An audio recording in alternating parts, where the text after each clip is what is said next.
Begin with pawn to d4, followed by pawn to d5, and then pawn to c4. This setup is known as the Queen's Gambit. Now let's explore what happens if black chooses to capture the pawn. By playing pawn to e3, we prepare to regain control using the light-squared bishop. The best approach for black is to ignore this extra pawn and concentrate on piece development.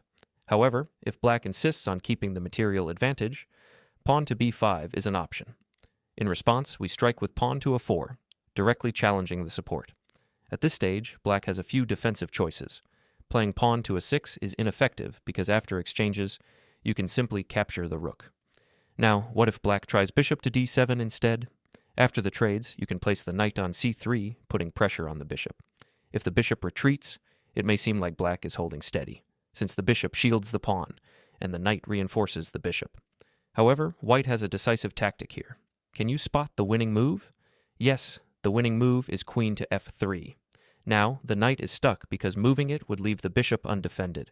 That means pawn to c6 is black's only reasonable move. But now, the knight is overloaded with defensive duties. So we can unleash the killer move, rook captures bishop, and look at this. After knight recaptures, we deliver a check. Surprisingly, the only legal move for black is queen to d7. We then grab the rook. Again, blocking with the queen is the only defense. So we retreat momentarily, but this time we also capture the knight. In just 3 moves, we have completely demolished black's queenside. This position is clearly winning for white. Now, let's rewind. If, in this position, black defends with pawn to c6, the same idea applies. Captures, captures, and once again, queen to f3 attacks the rook, ultimately forcing black to lose either the knight or the bishop. Now, in the Queen's Gambit accepted variation, let's see what happens if black plays wisely and simply focuses on natural development. Knight to f6, bishop captures, and many black players prefer to fianchetto their dark squared bishop before castling kingside. So, after pawn to g6, we develop with knight to f3. Now when black places the bishop on g7, we strike with a brilliant move, queen to a4, delivering check. At this point, black has multiple ways to block the check, but almost all of them lead to trouble, except for one. Let's start by examining the most common responses. Many of you might consider bishop to d7, a natural-looking move that also attacks the queen, but then we simply slide over to queen to b3, attacking 2 key targets at once. Even if black castles, we can ramp up the pressure on the kingside with knight to e5. So clearly, bishop to d7 is not an ideal defense. Now what if black chooses knight to c6 instead? Well, once again, knight to a5 comes in strong, hitting both the knight and the f7 pawn. If black castles, we can simply trade knights and walk away with a free pawn.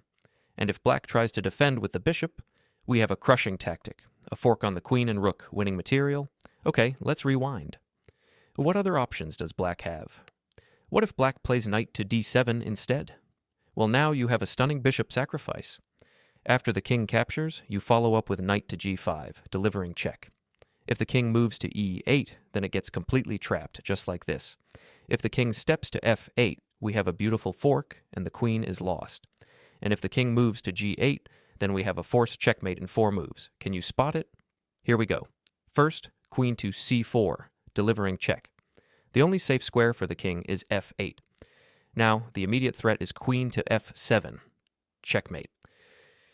So, black tries to block, but we simply capture. He blocks again, but this time we finish the game with a crushing checkmate. All right, now what if black blocks with the knight instead? Well, in that case, once again, you have the same brilliant bishop sacrifice, followed by knight to g5, delivering check. If the king retreats, then we get the same winning idea as we saw earlier. Even though black has the option of playing king to f6, the position is already disastrous. The king is completely exposed, so we just need to hunt it down and finish the game. Stockfish evaluates this as a massive 6-point advantage for white. All right, let's rewind. What other ways can black try to block the check? What about queen to d7? Well, once again, we have the bishop check. If the king captures, then we unleash a stunning knight check, forking the king and queen. So instead, the king will be forced to step to would e8 or f8, losing the right to castle. At that point, we can simply develop with bishop to b3 or even queen to b3, and white is in complete control. All right, now the only move that might look reasonable for black is pawn to c6. There are no immediate traps here, but white is still completely fine. And that's the best part about this trap. Even if black defends well, white still gets a great position. If black doesn't play perfectly, white gains a strong advantage. Now, on to our next trap, the Slav defense. After some natural moves, we trade pawns, leaving black with an isolated pawn. This is the perfect moment for queen to b3, attacking both weak pawns. Common replies, queen to b6 and pawn to b6, are both mistakes. Can you find black's best move here? Surprisingly, the best move for black is to retreat the bishop, even though it looks awkward. Now let's check the common responses. If queen to b6, don't trade queens, first capture the pawn. If black takes the knight, recapture with the queen. And if black takes the queen, don't take back immediately. First, play knight to f6, delivering check, then recapture. Now the second most common move is pawn to b6. Can you find white's crushing move here? It's pawn to e4. You activate the bishop's diagonal, preparing to attack from both sides. If black captures, play knight to e5, threatening checkmate.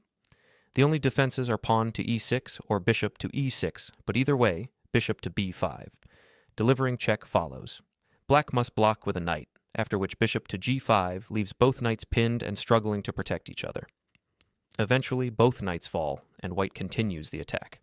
Even if black captures with the knight or bishop, the result is the same. After exchanges, white gains a decisive attack. In the Slav defense, if black develops this bishop, which is very likely, white can dominate right from the opening. Now let's look at another trap in the queen's gambit declined. After d4, d5, c4, black plays the common response, e6. The game continues with natural development, knight to c3, knight to f6, bishop to g5, bishop to e7, a3, and black castles. We develop the other knight, knight to b7, then trade central pawns. After black recaptures, we activate our bishop. Black places their rook on the semi-open file, and we mirror the move.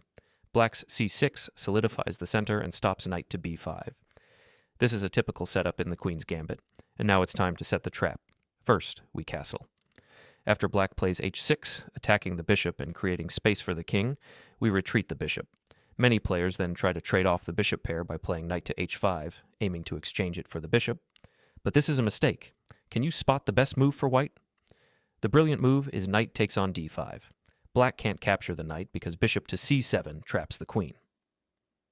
So black can't take the knight, and even if they capture the bishop, white recaptures with the knight, gaining a healthy central pawn advantage. Now let's move on to our next trap, the Albin counter gambit. Here's how the main line goes. After d takes on e5, pawn to d4, knight to f3 attacks the pawn, and knight to c6 defends it. Then g3 plans to fianchetto the bishop, followed by bishop to g4, attacking the knight and indirectly the pawn. After bishop to g2, queen to d7 aims to exchange bishops. Now, castling seems like the obvious move, but to surprise your opponent, try pawn to h3. This often confuses black, and most players opt to take the knight. This allows white to capture the free pawn on b7. A common response from black is to castle queenside, defending the pawn with the king and preparing to activate the rook along the semi-open file. Black has fallen into your trap. Can you find the winning move? The decisive move is bishop to g4, pinning the queen. But what if black blocks with pawn to f5? Should you capture with the bishop? That won't work because black can simply take with the queen. So, what's the correct response? You capture the pawn en passant, reactivating the pin. Now, there's no escape for the queen. That wraps up our top 5 Queen's Gambit traps. I hope these strategies help you gain an edge in your games.